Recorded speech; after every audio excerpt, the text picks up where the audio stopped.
Seems there is no question. Dr. Farid, if there is any comment? Yes, I'd like to add something I learned about a month or two ago when there was a big conference here in Riyadh regarding the CT scan role in evaluating those patients. There have been a lot of advances, and I think if you can manage to get those presentation related to the management of those patients will be good. This is a quote. I'm going to read it to you now, and I'll send the published expert opinion on this, which was done about less than a month ago, actually in the beginning of this December. It says, over time, the capability to identify stenosis improved significantly, continuing into the 2016 recommendation by the national, culminating actually in the 2016 recommendation by the National Institute of Health and Care Excellence in the UK, which declared that CCTA, that's cardiac CT angiogram, should be the first line test in UK for individuals with chest pain and suspected coronary artery disease. So you mentioned here that there are few in your presentation, few tests that we should do, including ECG and biomarkers, and then proceed with the cardiac cath as early as possible. Things are changing a little bit. Now they're considering first-line tests for individuals with chest pain and suspected coronary artery disease should be performed. That's the CCTA, should be performed before considering functional testing for those patients with or without imaging. These are big changes that's happening in your time, and the presenter in the conference here in Riyadh said maybe in 2 or 3 years, it will be this different kind of standards we use for patients who present with chest pain and potentially myocardial infarction. I thought maybe you should be aware of this, as this is something on the cutting edge. Again, it's very nice, concise, and illustrative presentation. Thank you very much. Thank you, Dr. Farid. Thank you, Dr. Ziad Al-Sharif. Next lecture will be the conduit choice for bypass from landmark trials with Dr. Al-Mosawi. Dr. Muslim? Yes, doctor, I will just share my slides. Yeah, inshallah. We can start after 5 minutes. We have a survey for the second presentation.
Okay, Dr. Muslim?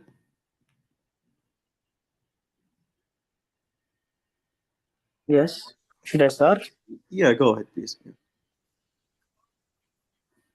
I'm Muslim Musawi from Saudi Arabia, R4 Cardiac Center, presenting for you conduit of choice for bypass outcomes comparison, including landmark trials. The content introduction, types of available conduits, pros and cons of each conduit, summary and outcomes of landmark trials, and take-home message. The introduction, so start with the long-term viability and optimal biological and hemodynamics. Hemodynamics behavior are the main issues in the selection of the grafts. It's a complex process, crucial to the effectiveness of CABG intervention, during which many factors must be taken into account: the extent of the disease, coexisting cardiological or cardiosurgical pathologies, for example, prostate and aorta, patient data, age, gender, comorbidities, CKD, EDM, COPD, peripheral vascular disease, or radiation of the chest, habits, profession, lifestyle of the patient's availability of grafts, reoperations or clarity, the technical data to avoid mismatch between the graft and the coronary artery. Types of available conduits. The grafts are classified into two categories: arterial and venous. The arterial, internal mammary artery, radial artery, and right gastroenterological artery.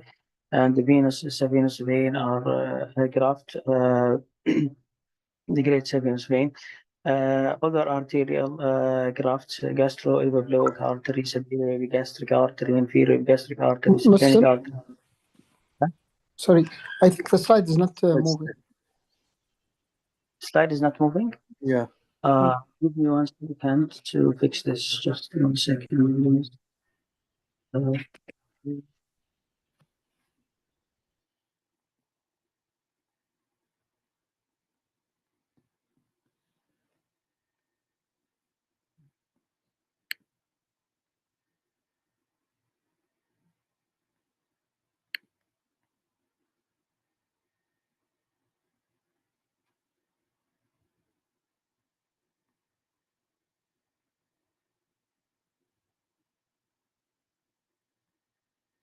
Yeah, now it's good. Yeah.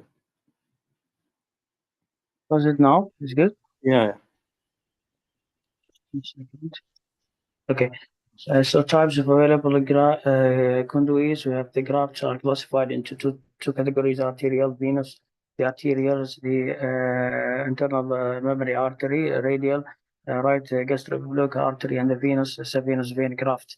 The other arterial, gastroepiploic, superior epigastric, inferior epigastric, and splenic artery, venous lesser venous vein grafts are used rarely.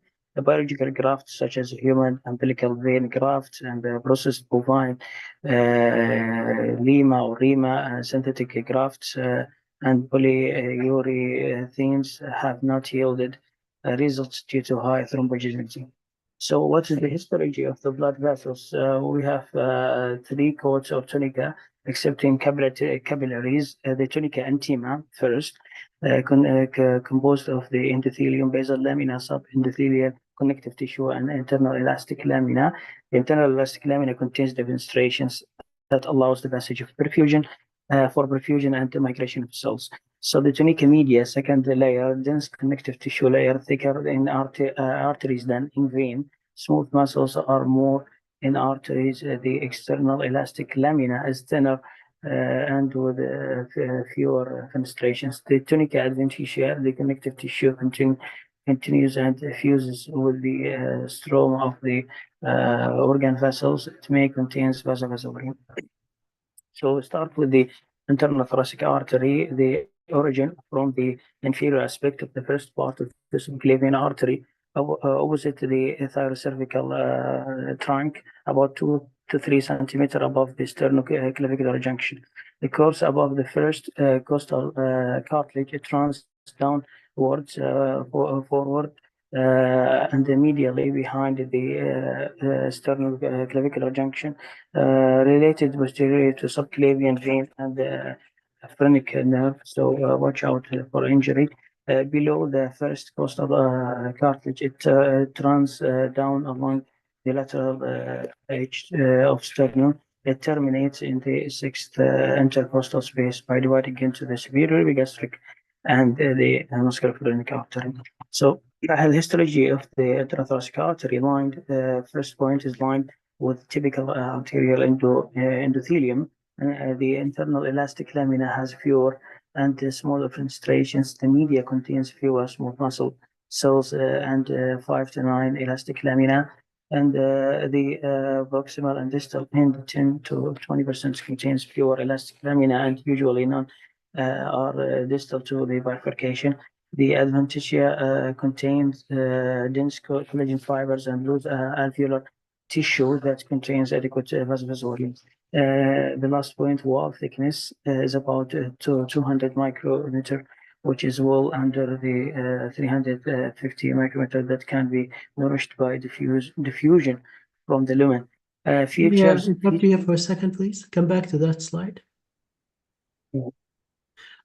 This is a very important slide. I remember at least 1 or 2 questions in the boards that's related to this slide. That's it. Thank you.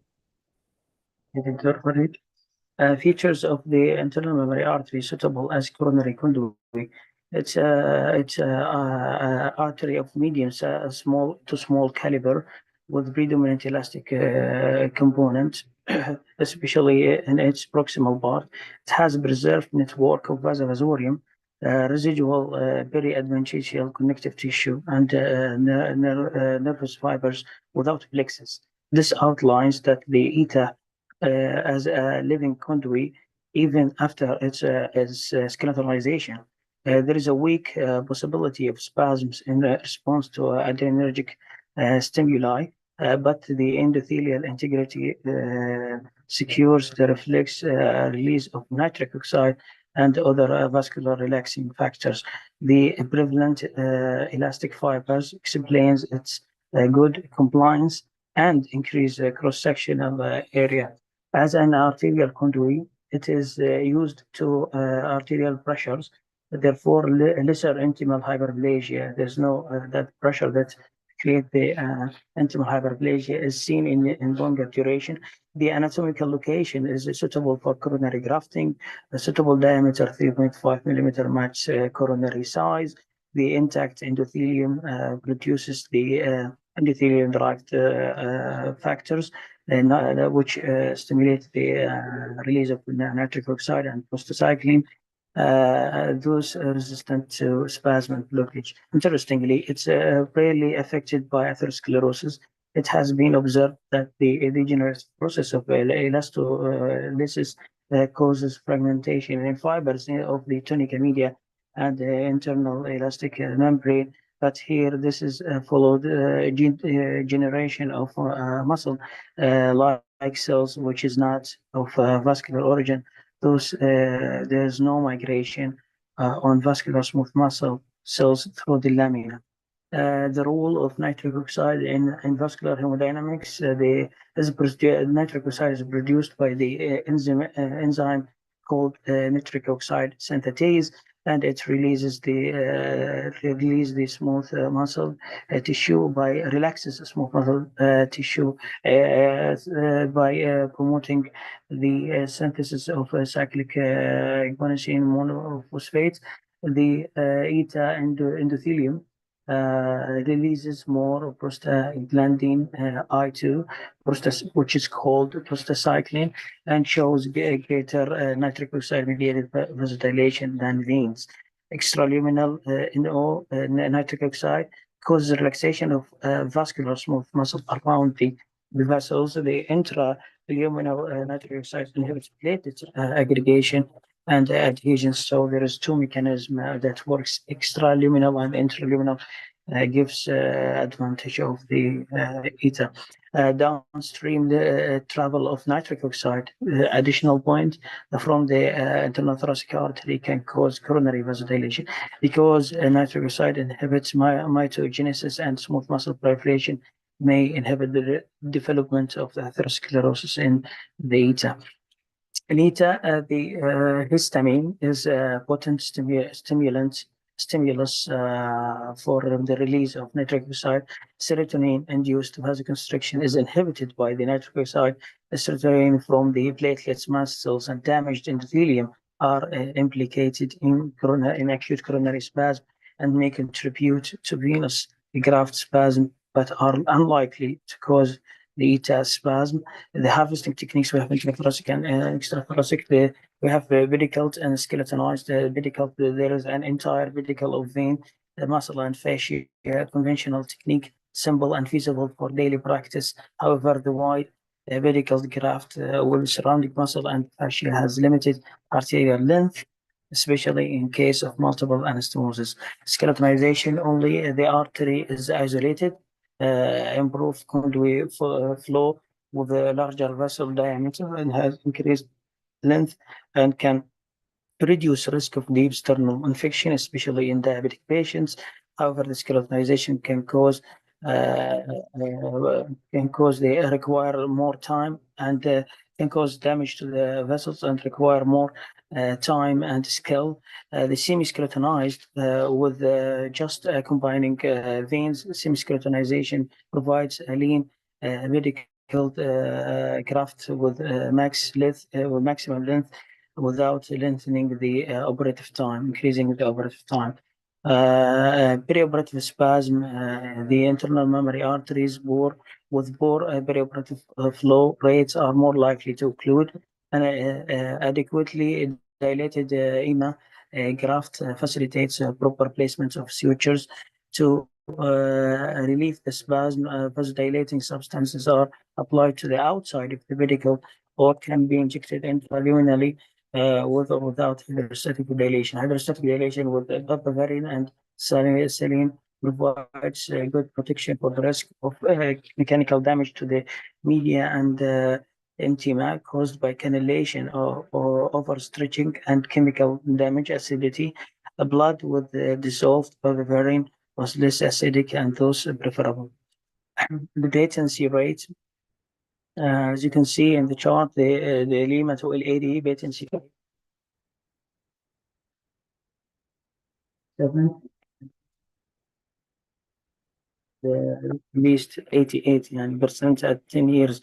And the RITA, the right internal thoracic artery patency is less by 5 to 10%. The failure rate for the internal thoracic artery grafts is 0.5 to 1% per year between first and the 10th year. Unlike Sapiens vein grafts, it's rarely develop atherosclerosis. Less than 4% of the ETA have a clinical evidence of atherosclerosis, and less than 1% have significant luminal narrowing. By the end of the first year, will show more in the clinical trials later on. Factors influencing conduit patency, intimal fracturing and thrombosis, profound spasm, secondary thrombosis, faulty anastomotic technique, severe calcific coronary disease, competitive coronary flow causing thrombosis. The radial artery, second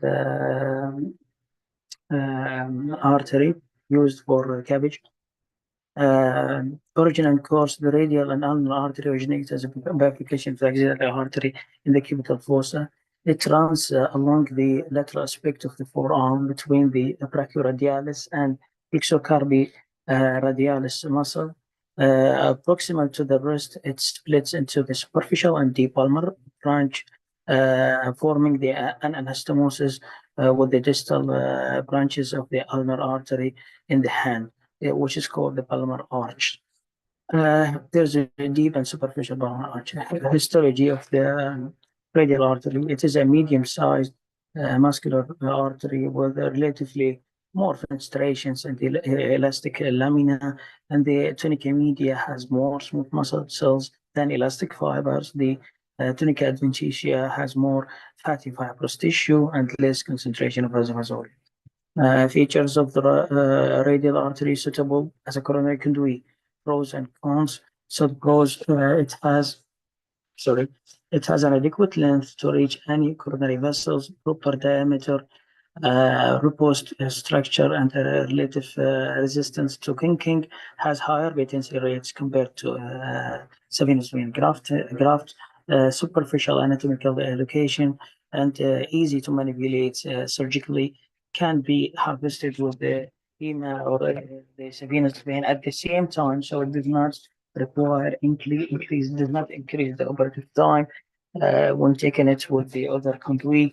Is less risky for stomach wound infection and penicillitis as it's taken from hand, not from the chest. What's the cons? The tendency for vasospasm, it is most important negative characteristic, of course, of the radial artery. Elastic lamina have multiple fenestrations. This is the reason why the radial artery presents vulnerability to atherosclerosis. The diabetes mellitus and renal dysfunction aggravate vascular wall morbidity, leading to intimal hyperplasia and the radial artery grafts. It produces less nitric oxide than the ETAs, intense reactivity to endothelin-1, angiotensin-2, norepinephrine, serotonin, etc., released after any endothelial damage or platelet aggregation. This possibly also explains its spastic character. Flow competition phenomena with a mildly stenotic native coronary artery is common in the radial grafts, which will show the string sign. Harvesting techniques, there is open or endoscopic technique, pedicle or skeletonized. Conventional harvesting is with the accompanying veins and fats, minimal handling, limited use of the electrocautery, avoiding probing and hydrostatic dilatation. A modified harvesting technique using ultrasonic scalpel, harmonic scalpel can cut and coagulate, causing minimal thermal injury to the graft.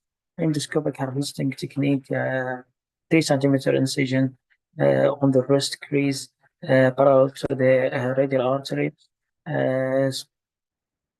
7 millimeter scope inserted with the harvesting cannula and bipolar scissors are used. Sclerotization of the radial artery is superior to the pedicle technique in terms of patency rate. However, there are also disadvantages such as irreversible injury to the radial artery and or spasm. Management of the radial artery spasm. The gold standard to prevent radial artery spasm is systemic administration of systemic diltiazem in combination with topical berberine. The intraluminal injection of warm arterial blood and berberine is also favored. Other topical radial artery antispasmodic in clinical use are calcium channel blockers, verapamil with nitroglycerin and phenoxybenzamine. Avoidance of cold, saline, or ice slash in the pericardium is also significant to prevent spasms. So what should we do before selecting the radial artery? We have to make sure that the hand is well perfused. For this reason, a pre-operative exclusion criteria for the radial artery harvesting, we should do the Allen test or the Barfield test or Doppler study to identify if there is deficient in the perfusion of the hand. If we take the radial artery from the hand, and exactly to do so is to occlude both the ulnar and radial artery and assess the perfusion either by releasing the ulnar side to see if there is ulnar flow or the hand return to its original perfusion color. This is when it comes to Allen test or using oximetry with Barfield test to put it in the index finger and then close both.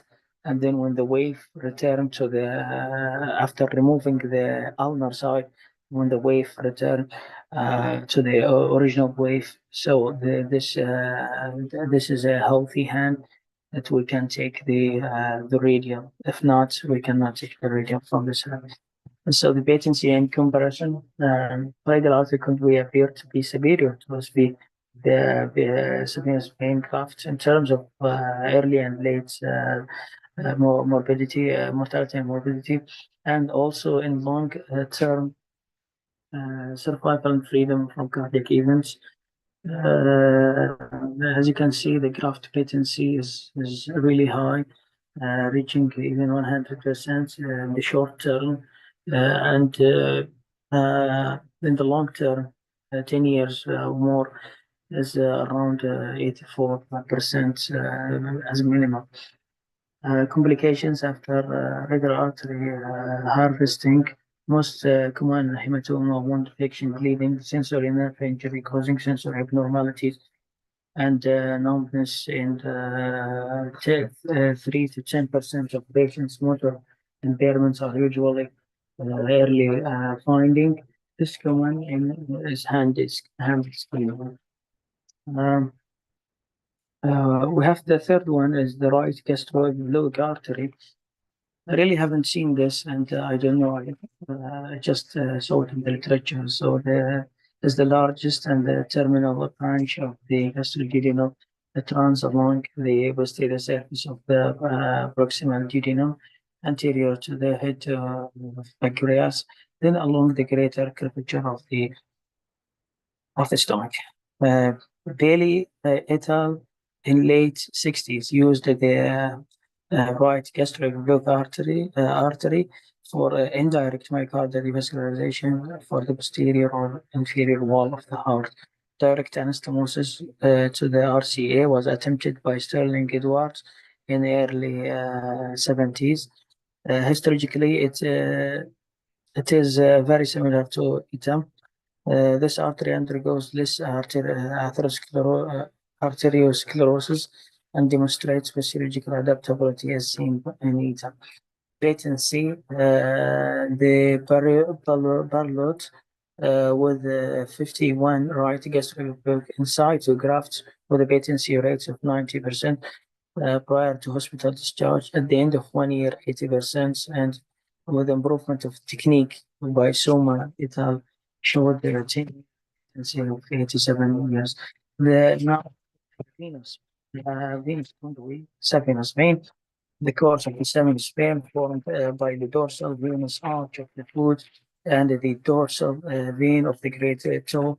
It ascends up the medial side of the leg, passing anteriorly to the medial malleolus and posterior to the medial condyle at the knee.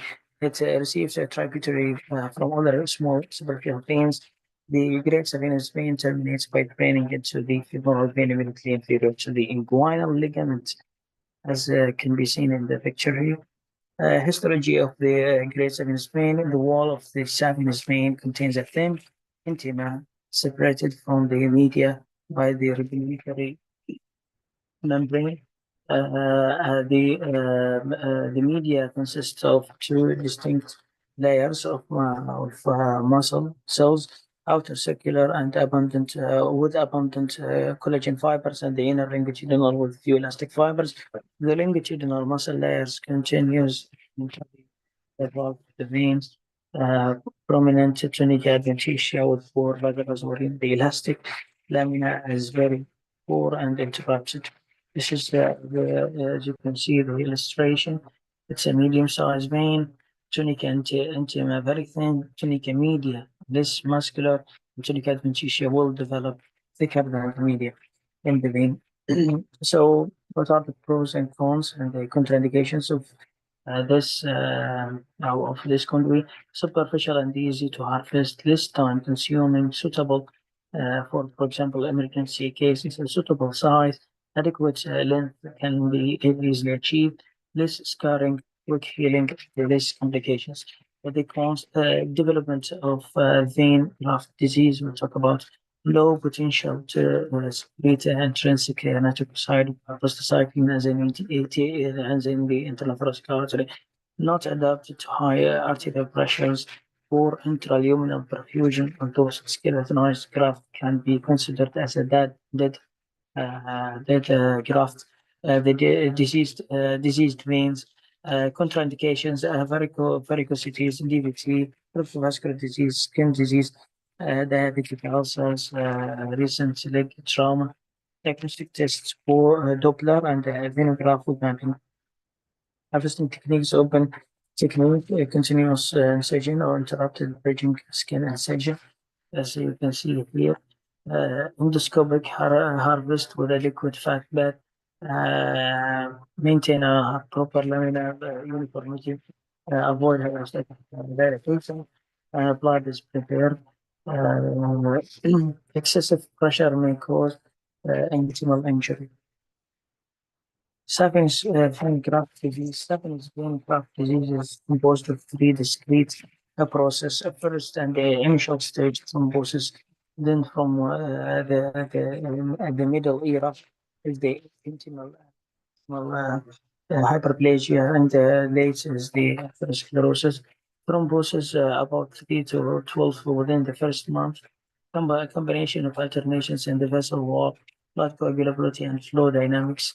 Harvesting of vein control is associated with focal endothelial disruption. Loss of the endothelial monolayer results in the accumulation of fibrin on the surface and the adherence of platelets and neutrophils. It also activates the extrinsic coagulation cascade by tissue factor that is suppressed in the exposed subendothelium. Inherent anti-thrombotic properties of veins are comparatively weak. Intimal hyperplasia defined as the accumulation of smooth muscle cells and extracellular matrix in the intimal compartments. Major disease process between the first month to 1 year, which may reduce the lumen by 25% and above. Initially, medial smooth muscle cells proliferate in response to growth factors and cytokines from platelet endothelial cells and macrophages. This followed by migration of smooth muscle cells into the intima. Later, synthesis and deposition of extracellular leads to the progressive increase in intimal fibrosis, explained by transit ischemia to the veins during explanation and reperfusion after grafting. So after grafting, there's transit ischemia of the vein due to the process of deposition of extracellular matrix into the intima. Loss of vasovasorum blood supply, on which veins are relatively more dependent than arteries, may also promote continuing cycle of ischemia and fibrosis. Atherosclerosis, dominant process beyond the first year after bypass surgery. Angiographic studies indicate that among patients who had unstable angina, the culprit lesion in 70 to 85% of cases is an atherosclerotic vein graft stenosis with thrombosis, currently with single cell injury and sponge can lead to epidermolysis. Vein graft atheroma has more foam cells and inflammatory cells, including multi-nucleated giant cells, such as the fourth intermediate atherosclerosis. Morphologically, vein graft atherosclerosis tends to be diffuse, concentric, and friable with a poorly developed or absent fibrous cap and little evidence of calcification, promoting plaque rupture with the thrombosis. Risk factors for vein graft disease: smoking, hypertension, diabetes, dyslipidemia, female gender. This is a summary of the pros and cons for each graft I talk about initially. Clinical trials, talking about the clinical trials about the conduits. So start with the ART trial. The ART trial was published in New England Journal of Medicine 2019. It's an RCT, multicentric, unblinded trial comparing the bilateral memory single and multivessel disease with 10 years follow-up, performed in the intention to treat analysis, then compared to their protocol, excluding crossover as a treated analysis.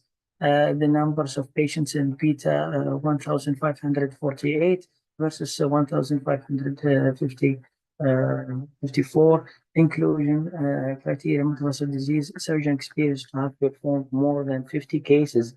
Exclusion: acute coronary syndrome with evolving infarction, previous CABG, surgery, single bypass.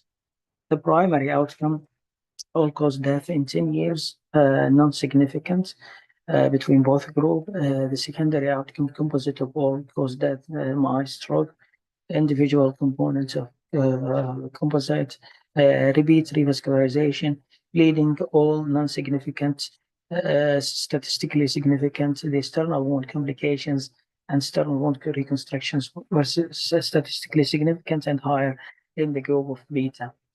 Those are the charts showing that it's not statistically significant, that the primary outcome and the secondary outcome also. As you can see here in the table, the external wound complication reconstructions are higher in the bilateral graft group, 3.5% comparing to 1.9 in terms of external wound complications. When it comes to the external wound reconstruction, 2% versus almost 0.5% in the single graft group. So additional notes in the trial, data was obligatory used in the left side only. Bilateral are put in the second most important left lesion. At least one beta remain in situ, and the other one either situ or free. Off pump was 40% in each arm. The intention to treat analysis and per protocol analysis were results were similar. As treated analysis results, multi-arterial versus the single. Not randomized, of course, yield in a statistical significant subgroup analysis for DMH ejection fraction and off-pump versus on-pump radial artery or not were all non-significant.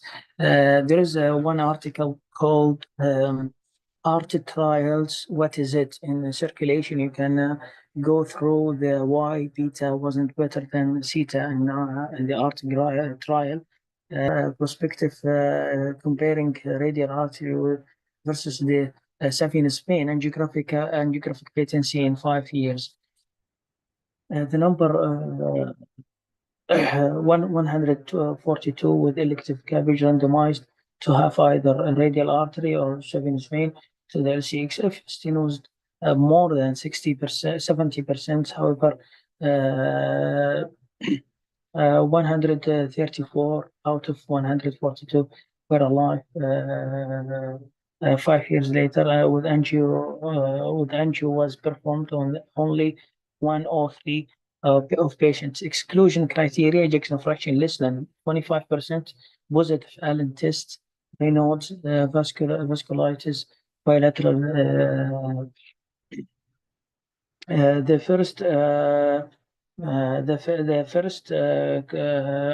The primary outcome, angiographic patency in 5 years. The radial artery shows higher patency, statistically significant, and the graft narrowing was higher in the SVG group. The radial artery was distended during the study 200 millimeter per mercury before implantation, prevents spasm, but increases the endothelial injury. The diltiazem was given 60 TID post-op for 6 weeks to prevent spasm of the radial artery. Angio showed either patent versus complete occlusion.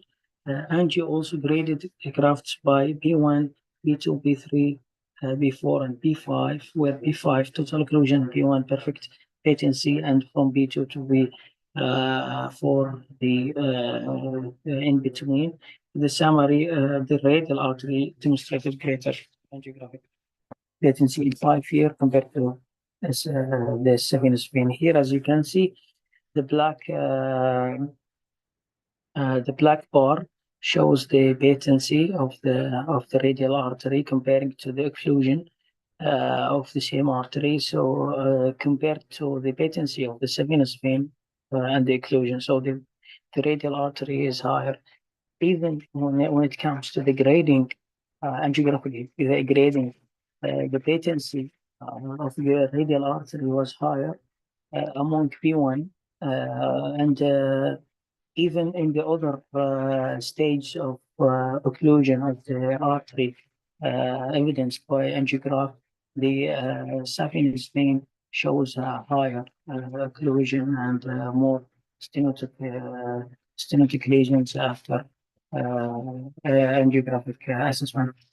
The third is RAPCO trial, long-term results of the RAPCO trial. This is a double arm, published in Circulation, a double arm, single center prospective RCT to study long-term patency of the radial artery. In this study, the radial artery was compared to two groups, the saphenous vein and the free reta. The inclusion, elective isolated CABG, exclusion, emergency CABG, and concomitant surgery, BMI less than 35, the creatinine clearance, serum creatinine more than 300, the forced expiratory volume less than 1 liter, malignancy, short survival, primary outcomes, graft failure in 10 years and all-cause mortality. And the secondary outcomes, the MACE. Well, as you can see here, the graft patency for radial artery compared to the free reta and the survival is statistically significant higher in the radial artery, the survival, the graft patency comparing to the free reta. However, it's higher also in the radial artery versus the SVG. However, it's not statistically significant. It's higher, but still not statistically significant. As you can see here, those are charts for the incidence of graft failure. It's higher in both group for the reta and SVG compared to the radial artery. So radial artery better in this study. Also, the mortality is higher in the reta group compared to the radial artery. And when it comes to the vein, initially it was higher with the radial artery. Then the lines crossed or shifted, and it becomes with the long term the mortality higher with the saphenous group and lower in the radial artery group. So all patients in the trial were randomized to have imaging tests post-op CT angio or angiography to assess patency. 80% of the RAPCO reta and 65% of the RAPCO SV had actually patency testing. All patients had aorto coronary bypass, even reta, so free reta. There is no in situ. Post-op calcium channel blocker given for 6 months. Limitations, single center, unblinded, free reta. Not all patients had imaging. All of those limitations of the study. Summary, as I mentioned, the radial artery showed significantly superior graft patency rates in comparison to free reta in 10 years in young patients and higher rates of patency compared to the saphenous vein graft in older patients, but not statistically significant, I mentioned. This is the radial investigators, long-term clinical outcomes on graft patency of radial artery and saphenous graft in multiple arterial vascularization. This is 7.4 years follow-up. This study was published 2019. It's a large prospective longitudinal comparing the bilateral versus single memory with radial artery and the saphenous vein, and the subgroup comparing the radial artery and saphenous vein. The outcomes means free survival, graft patency by CT angio or coronary angio, only done for 455 patients, and the study was for 1,654 patients. The repeat revascularization, the outcomes results, beta was better, has less in hospital mortality, longer MACE-free survival, less repeat revascularization, and similar graft patency rates. The radial artery show higher graft patency. a lower rate of repeat revascularization. As you can see here, the beta group has higher MACE-free survival with multiple arterial revascularization comparing to LETA, and which is statistically significant.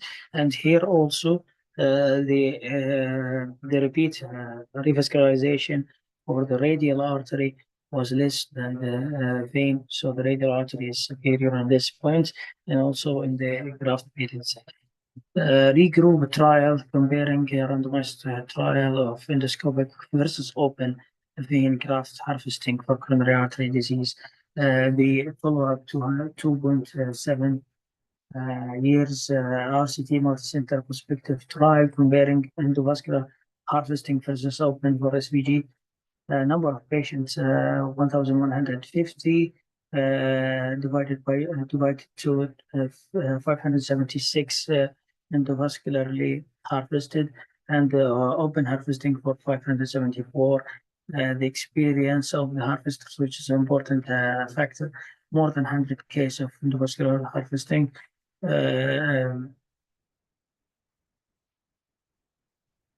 More than 2 years of practice, less than 5% rate of conversion from the endoscopic to open. Primary outcomes, MACE, death, MI, repeat revascularization, there is no difference. Secondary outcome, individual components, no difference also. Leg wound complications higher in open versus the SVG, as you can see, 33% versus 1.4. Limitations, no use of open, no touch technique, no angiographic follow-up, graft patency, there was no CT angio or conventional angio to see if the vessels were patent or not after the study. As you can see here, there is no difference in primary outcome and secondary. In the secondary outcome, here is the summary of patency outcomes of grafts. As you can see, first year saphenous vein start with 81 minimum to 97, and the ends after 10 years with the gradual losing patency, reaching to 50 to 60, 10 years and more.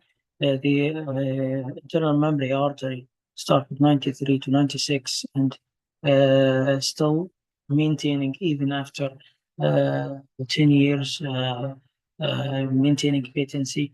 Radial artery shows comparable patency to the internal memory artery. The right gastroepiploic artery shows a similar curve to the SV saphenous vein. However, from 5 to 7 years is still really higher a bit than the saphenous vein. Take-home message: the choice of conduit in coronary artery bypass surgery should be based on a thorough understanding of each graft's advantage and limitation, as I mentioned, as well as consideration of patient-specific factors. Also, for example, the comorbidities of patients, other things. The arterial conduits like the Lima and radial artery are preferred and feasible given their severe patency rates. However, venous conduit, particularly the saphenous vein, remain important alternatives when arterial grafts are unavailable or insufficient. The emergence of hybrid conduit technique adds to the armamentarium of options available to surgeons, offering unique solutions to complex cases. The ultimate goal of conduit selection in CABG is achieve optimal revascularization and long-term success, leading to improved patients' outcome and quality of life. Further research and advancements in surgical techniques may further refine the selection process, enhancing the coronary artery bypass surgery. It's interesting to mention that there is a study called RUMA for the second choice, because it's established that the Lima 12AD is a gold standard.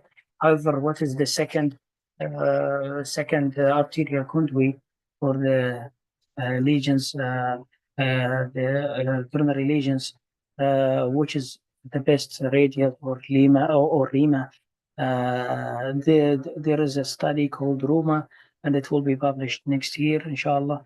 And it will be a randomized controlled trial, RCT, and well, I hope to see good results and different results than the results we have seen previously. Those are my references. Thank you very much for your listening. Thank you for your wonderful comprehensive presentation, Dr. Muslim. So we will have a quick survey, and if there is anyone has any question.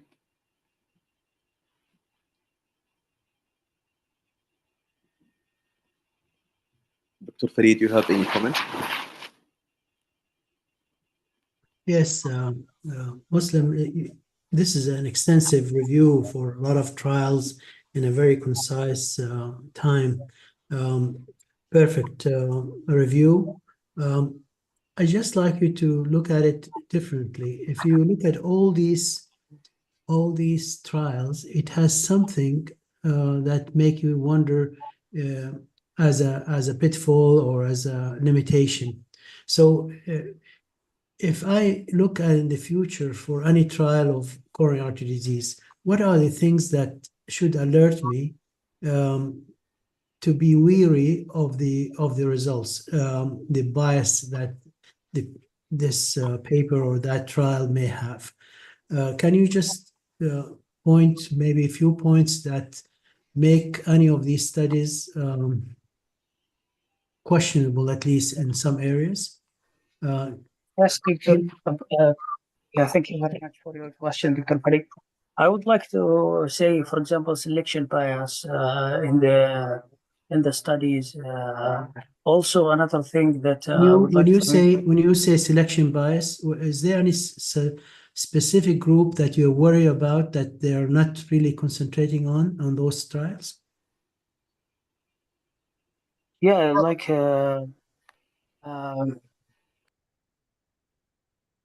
I can help you here. If you look at most of these trials, they have very limited representation of high-risk groups. So this is something that make you wonder, because especially when you are in a good practice of coronary disease, you probably will have quite a few of those high-risk patients. Anyway, continue, please.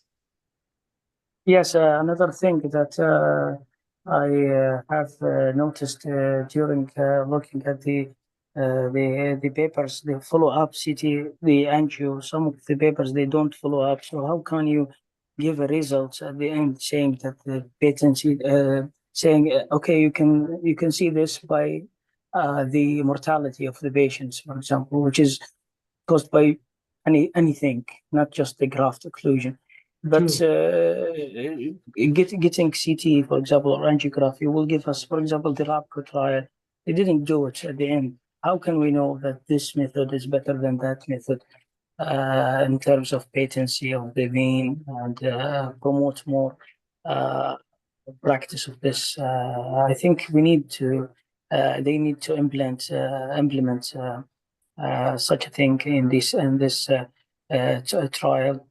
So some of those trials have concentrated on clinical outcome, and they have little information about patency. Yeah. On the other hand, some other trials have looked at patency, but they did not comment much or had a strong analysis of the outcome, different area of outcome. So you're right. Maybe having a comprehensive detail of the outcome related to patency and the clinical outcome is very important. Anything else? Yeah, for example, I like the trial that has grading of angiographic grading of the radial versus the SVG, which shows us in details that after doing angiograph we have pointed evidence, materialistic evidence of the lesions, of the superiority of this graft to people. Is not just a clinical death or like the all-cause mortality, the primary. We just have more evidence, more to show to the hospitals, centers to follow the practice of our results. Well said. I agree totally with that. I think it's very important to classify and stratify the type of lesions, the lesions that involve the type of pathology that we have in which vessel. Is it diffuse or is it localized? And because that definitely will affect the patency and may affect also the clinical outcome. So the details of the pathology itself should be more clear. Many of these articles, many of these trials do not really concentrate much into this point. Well said, Muslim. And I'm sure there are other few things. One thing important also is the length of اسمح follow-up. لي دكتور حقير تفضلي. بالنسبة للexperience of the surgeon in regards to this, I think it's a confounder in here, maybe. Yes. Might be a confounder, yeah. Yeah. So I was commenting earlier that the length of stay also, sorry, the length of follow-up is also very important, because if you publish something after 2 years, it's not the same as after 5 years or 10 years or 15 years. So that's also can tell you you may have better survival, better patency for long term.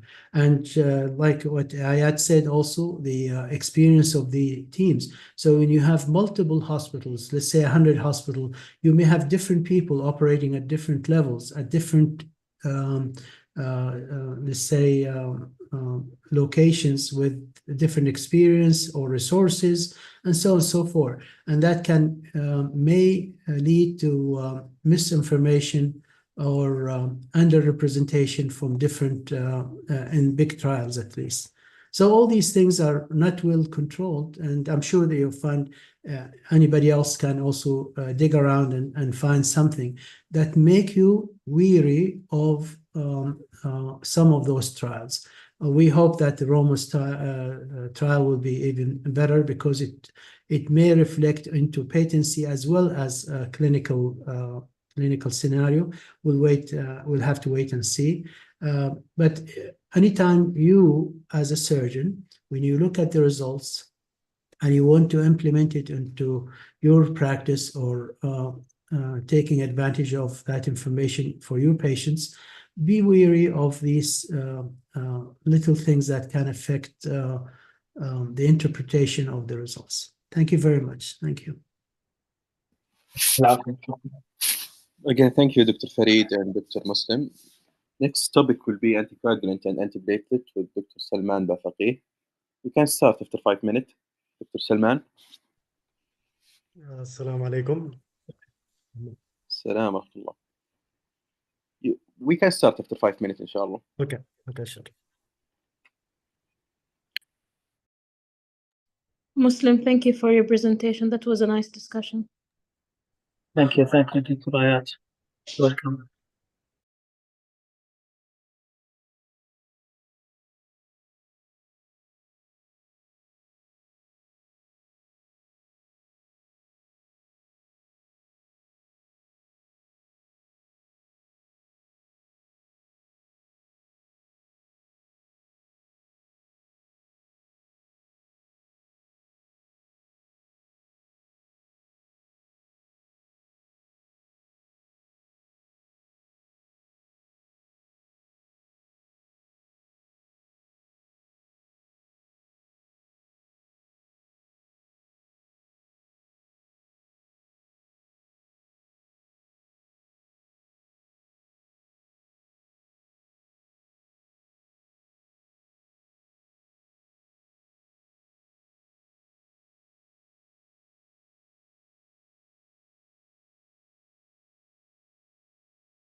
Dr. Salman? Yes. Yeah, we can start, please. Okay. Did my screen appear? Yeah, it's look okay. Yeah. طيب. Bismillah. Assalamu alaikum. My name is Salman Bafagim. I'm currently R2 resident at KMC in Mecca. My talk today will be about anticoagulation and antiplatelets.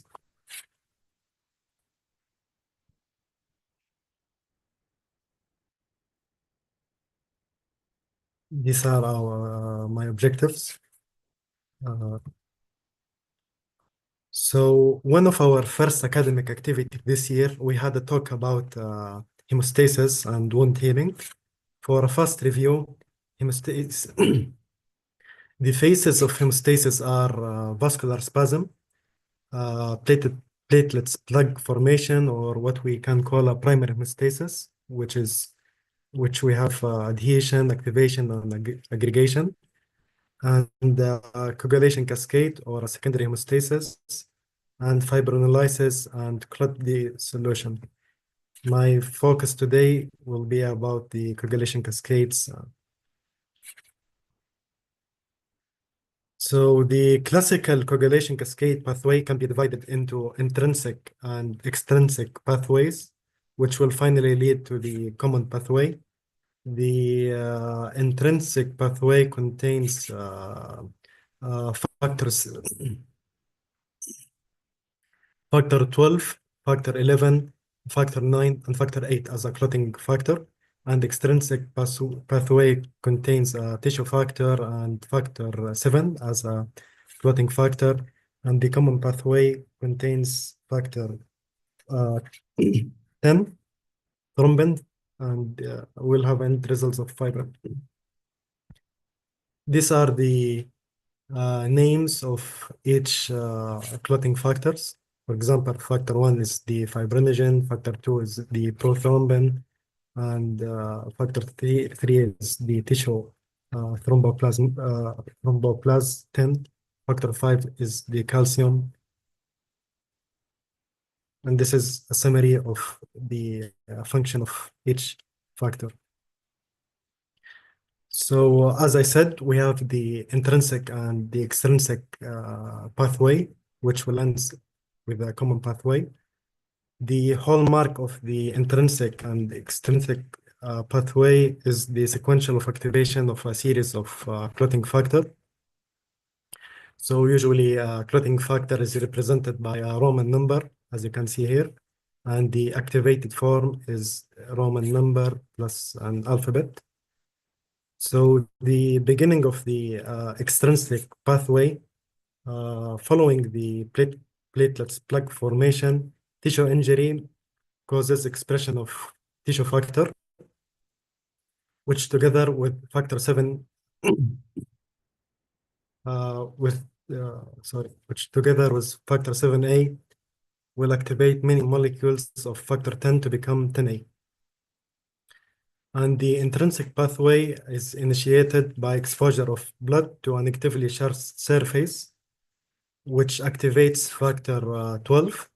This in turn will activate factor 11, and then this will activate factor 9, and then factor 8 will be activated, and both pathways will meet at the common pathway.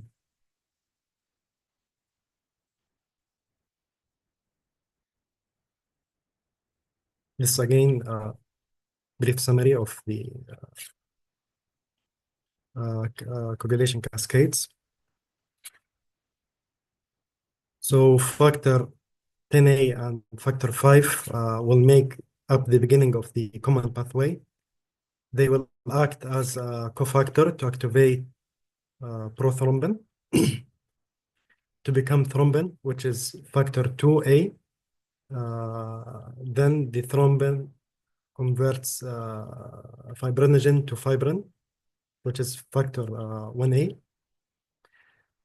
Fibrin will make meshes and will reinforce the platelet plugs from the primary hemostasis, and then bleeding will successfully stops.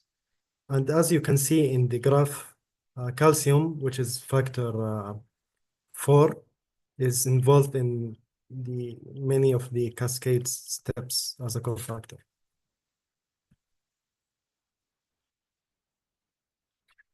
So anticoagulation classification, we have the direct oral anticoagulants, which we can call also the NOACs, which consist of dabigatran and the rivaroxaban and apixaban.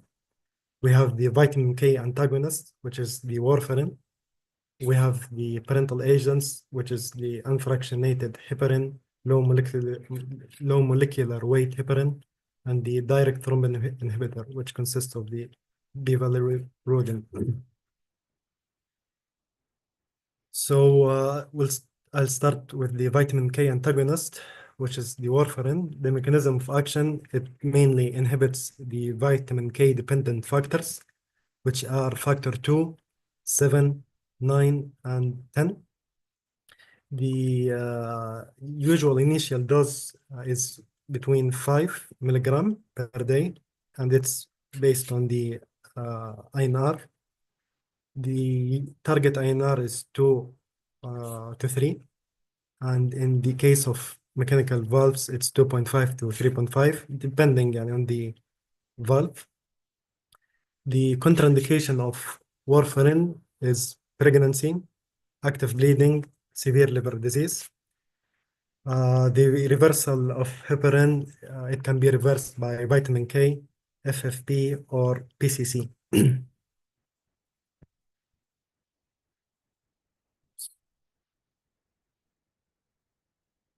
So this is a graph showing the INR reversal protocol.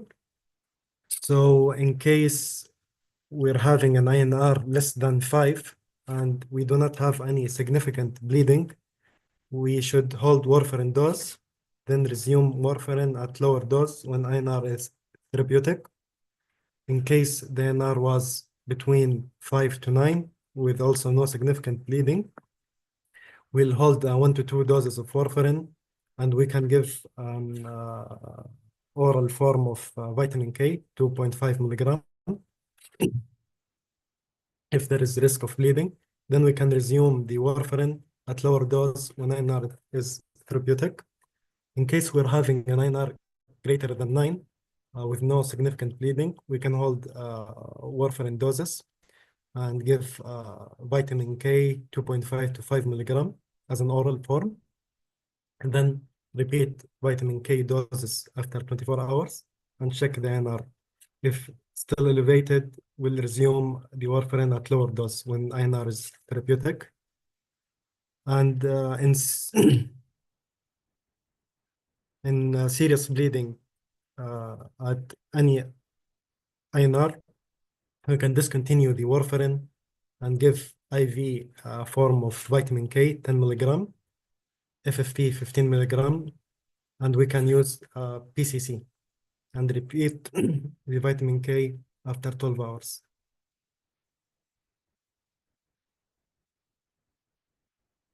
So the other category are the direct oral anticoagulants, or the NOACs. We have the dabigatran, rivaroxaban, apixaban. The mechanism of action, the dabigatran, it acts mainly on direct thrombin inhibitor, and the rivaroxaban and apixaban, it directly inhibits factor 10. The usual dose of each medications. So regarding the dabigatran, the dose is 150 milligram twice daily, and it is adjusted for renal function. The rivaroxaban dose is 20 milligram once daily, and the apixaban is 5 milligram twice daily. And it can be reduced in elderly or renal impairment. Contraindications of the NOAC are severe renal impairments, patient who is having an active bleeding, and recent major surgeries. The reversal agent of each NOAC, the dabigatran, we have a reversal agent, which is idarucizumab. And the factor 10 inhibitor, we have reversal agent of andexanet alpha or PCC. The unfractionated heparin, the mechanism of action, it activates antithrombin 3, which will inhibit the thrombin and factor 10A. The dosing of the unfractionated heparin, in case of we want to treat of DVT or VTE, the dose is 80 units per kg IV bolus, followed by 18 units per kg per hour infusion.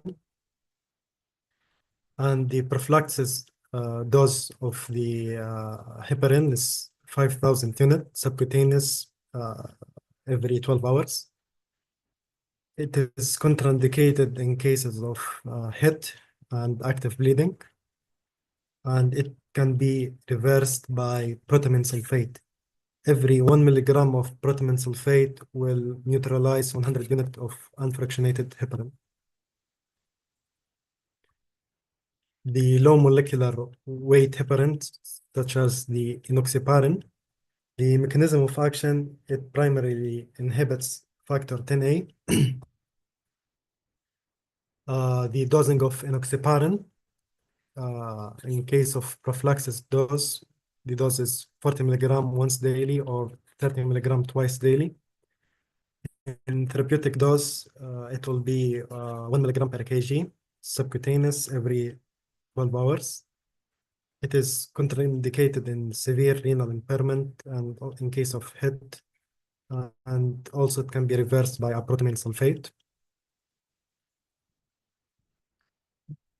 The direct thrombin, the other class is the direct thrombin inhibitor, such as the bivalirudin. The mechanism of action, it directly inhibits thrombin. The doses of bivalirudin is 0.75 milligram per kg IV bolus, followed by a 1.75 milligram per kg per hour infusion. And the dose of the argatroban is 2 mics per kilogram per minute IV infusion. They are contraindicated in severe hepatic impairment. This is for the argatroban and in cases of active bleeding. So the absolute contraindication for anticoagulation is active bleeding, severe uncontrolled hypertension, and recent hemorrhagic stroke. Relative contraindications are recent major surgeries, history of GI bleeding, and thrombocytopenia. This is a brief table summarize the NOAC and the reversals.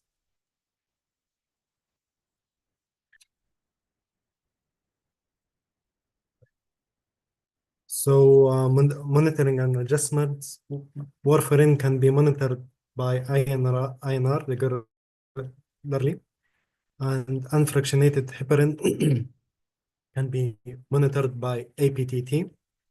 Usually the NOACs and low molecular weight heparin, we do not have any routine monitoring for them, but factor 10A levels may be used for low molecular weight heparin.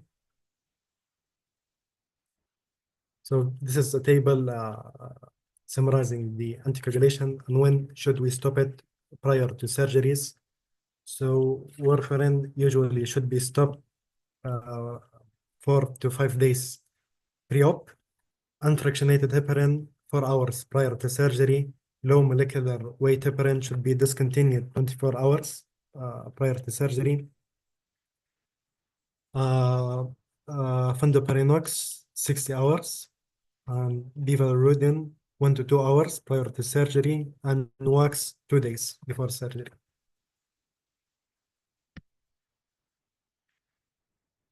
Antiplatelets classification, we can classify antiplatelets into COX inhibitors such as aspirin, P2Y12 inhibitors, GP2B3A inhibitors and protease activated receptor inhibitor. So starting with the aspirin. Aspirin mechanism of action, it irreversible inhibits COX-1, which will reduce the formation of thromboxane A2 production and will have an end result of decreased platelet aggregation.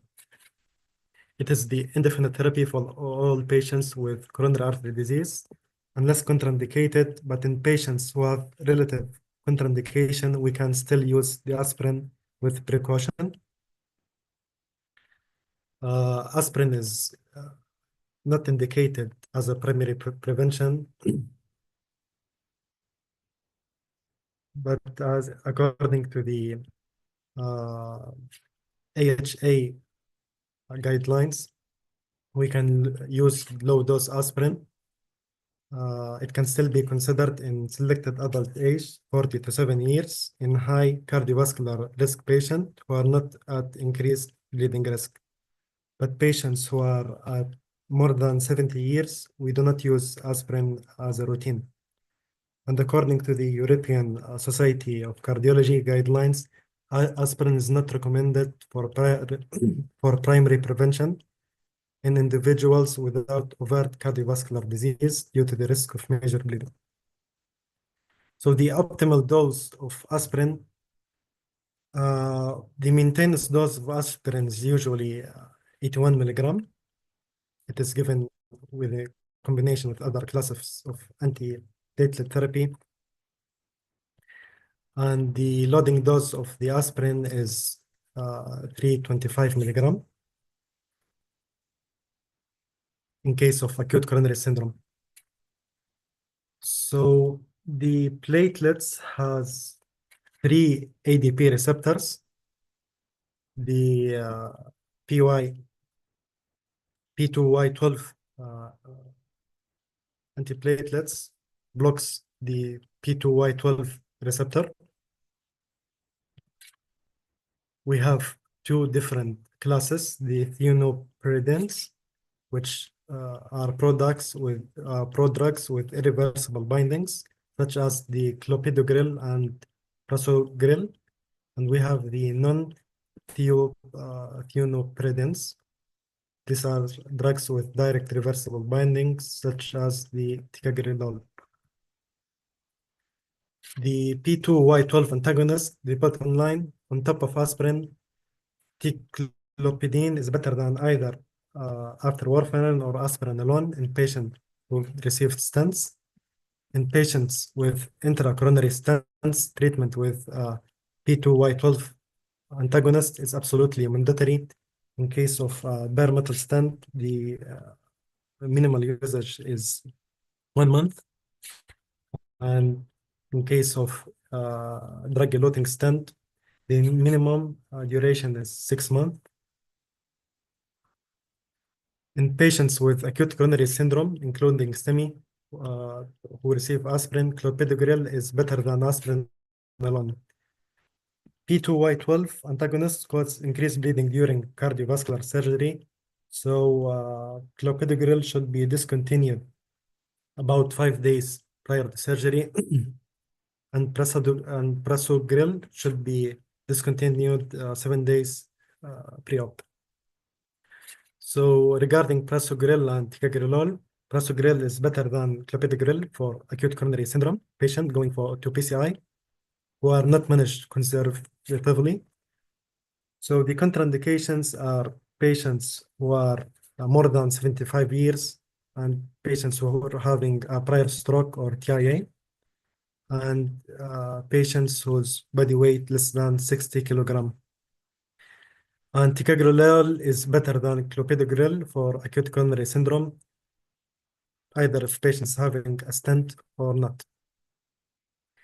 The third class is the GP2B3A antagonist.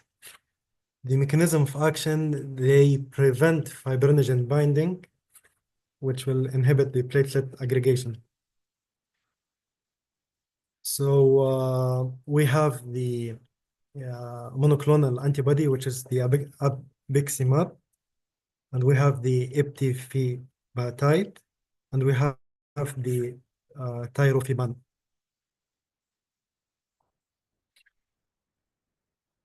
So their uses has declined over the last decades. Now they are primarily used to treat the intra-procedure complication of PCI. Their use requires a reduced dose of heparin and possibly of bivalirudin. They may obviate the bleeding advantage of the biliverdin. So this is a brief table summarizing each antiplatelets,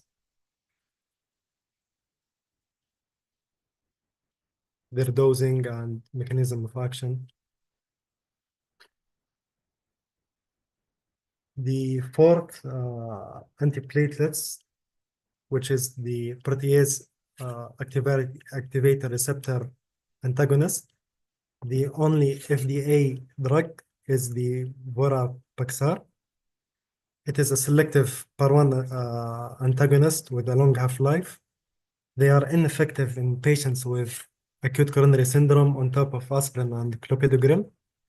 They are effective in secondary prevention among patients with prior MI and PID. They have an increased risk of CNS hemorrhage, particularly in patients with prior strokes. So most of the applications of anticoagulation and antiplatelets regarding the anticoagulation, we use them for the prevention of the VTE and also in cases of AFib to prevent stroke prevention, and in case of patients who are having the mechanical heart valves and pulmonary embolism. Regarding antiplatelets, most of their applications in coronary artery disease and patients who's having a post-PCI and in cases to prevent graft thrombosis. This is a brief graph showing when we should discontinue each antiplatelet agent before the surgery. Aspirin, it is usually not stopped, it's continued. Clopidogrel, it should be discontinued 5 days prior to surgery, and prasugrel, ideally it should be continued 7 days prior to surgery. Ticagrelol 5 days prior to surgery. Tirofiban 4 hours, and eptifibatide also 4 hours, and abiximab 24 hours prior to surgery. These are my reference, and thank you. Thank you, Dr. Suleiman, for your presentation. Is there anyone has any question? Dr. Farid, do you have any comment? Thank you, Salman. Very nice summary. I would advise each one of you to have a copy of these slides or attend those YouTube presentations. One small comment. It's in a little bit dry kind of presentation, Salman. You could have made it more interactive with some case presentations. Otherwise, really very nice presentation. Thank you very much. Okay, thank you, Dr. Farid. Thank you, Dr. Farid. Thank you, Dr. Salman. We have a survey and we have an MCQ question. And then we will rediscuss it again.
So I think 10 minutes is enough for it. Just in 12 questions.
Again, we just start the MCQ, only one response.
So let's go quick review of this question. First one is 60 years old hypertensive patient presented to emergency department with chest pain. The pain came on very suddenly in the left chest while he was lifting heavy plant pot. The pain is difficult to localize. The intensity of pain has been constant and remained persistent. In out to hospital, it has changed location to the left side of lower thoracic. He has recently has a treatment for thoracic back pain from chiropractor. He's sweating, looks unwell, but there is no shortness of breath. Blood pressure was 116 over 90. Heart rate was 100. Saturation was 99 in room air. The ECG doesn't show acute ST change. The dimer was in 1,700 nanogram per milliliter. Normally it's less than 500, and troponin is awaited. Based on the information available, what is the most likely diagnosis? Most of people, they just answered this, the first one, acute coronary syndrome, which is wrong. The correct answer is acute aortic syndrome. The question is designed to emphasize the importance of careful history to indicate the pretest probability of particular diagnosis. So 75% of people they presented to ER with chest pain are of non-ischemic etiology. So the history is highly suggestive of aortic syndrome because of sudden onset of pain, a changing of location, reflecting the propagation of dissection, hypertensive. Regarding pulmonary embolism, the strongly positive D-dimer doesn't suggest pulmonary embolism. Negative D-dimer also has a high negative predictive value. The patient nature of pain and oxygen saturation doesn't came with acute with the pulmonary embolism. So the correct answer is acute aortic syndrome. Second question, you review a 65 years old male in ward round has been referred by GP with 2 weeks history of exertional chest pain. There have been no episode at rest and he has improved since the GP started to give him bisoprolol. His resting ECG show no ischemic and troponin tests are negative. He has family history of ischemic heart disease, but no other risk factor. Which investigation would be recommended? The correct answer it was an invasive coronary angiogram. The history is very suggestive of stable angina, and so the patient he has a likelihood of coronary disease. Therefore, they should go directly to invasive coronary angio. Exercise treadmill testing is no longer recommended by NICE for stratification of stable angina. So the correct answer is invasive coronary angio. May I ask you what was the other choice for the most of the group? Most of them they chose exercise treadmill test. Okay. Again, be careful with the what's going on with the current practice and literature. CT scan may become the best choice for this patient. Yes, now, and most of the hospitals have that ability to do the invasive coronary, so that would probably be the proper answer. But keep an eye on what's going on. Huh? Thank you. Third question, in 45 years old woman presented with ongoing chest pain, immediate observation. She has a blood pressure 140 over 80, heart rate was 90, and saturation 99. Room air. What should you do next? Most of people they answer the correct answer, which is perform an 12 lead ECG. It was a clear question. Fourth question, you review an 55 years old woman in clinic who has been referred by GP with recent chest pain. You feel that the nature of pains is atypical ischemia, although they are reduced with exertion. She has no identifiable risk factor for ischemic heart disease, and this resting ECG is normal. What would you recommend it? Most people, they answer exercise treadmill test. The correct answer for this question is CT coronary angio. This patient has a low probability of coronary disease, but may have an atypical angina. So the CT coronary angio is the correct answer for this question. The difference between this question and the previous question is the family history of the patient, the probability of patient to get an ischemic heart disease. So they didn't mention here any family history for ischemic heart disease.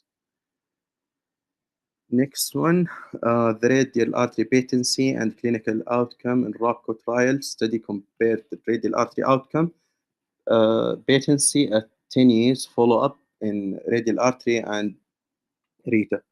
The 10 years analysis found that the radial artery patency was 89 radial, and in free RITA patency was in 80. Most people, they answered the correct answer, which is true. Second question, the primary hypothesis of ROMA trial is that in patients undergoing primary isolated non-emergent coronary artery bypass grafting, the use of 2 or more arterial graft compared with single arterial graft is associated with reduction in the composite outcome of death from any cause, stroke, post-discharge myocardial infarction, or repeated revascularization. 12 response, they just put the correct answer, which is true, and nine of them, they they didn't answer the correct answer. So this is true.